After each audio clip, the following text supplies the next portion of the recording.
अगर कोई आपसे पूछे क्या किसी इमारत को बार बार तोड़ने से एक सभ्यता खत्म हो सकती है, तो जवाब पाने के लिए आपको भारत के पश्चिमी तट पर जाना होगा। गुजरात के सौराष्ट्र में जहां अरब सागर की लहरों के सामने आज भी एक मंदिर खड़ा है, सोमनाथ मंदिर।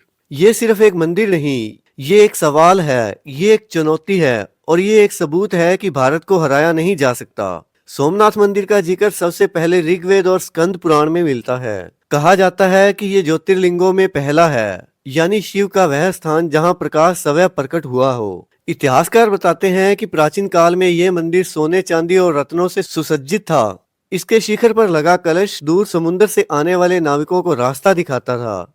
यही वजह थी कि सोमनाथ सिर्फ आस्था का नहीं बल्कि भारत की समृद्धि का भी प्रतीक बन गया। और जब भी किसी सभ्यता को तोड़ना होता है तो पहले उसकी पहचान पर वार किया जाता है।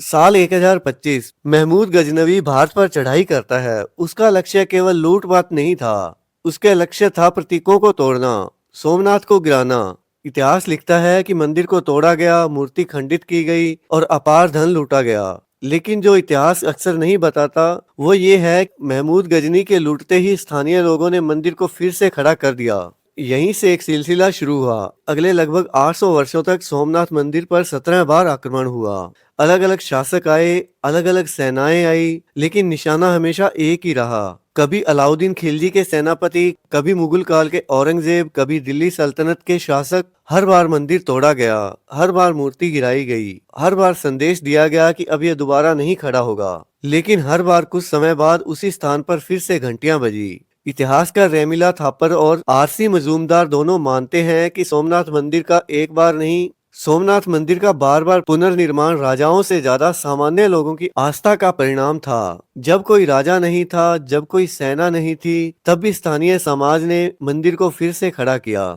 यहाँ एक सवाल पैदा होता है, अगर 17 बार टूटने के बाद भी सोमनाथ मंदिर खड़ा है तो असल में टूटा कौन? मुगल काल के बाद सोमनाथ मंदिर एक बार फिर से खंडर में बदल गया।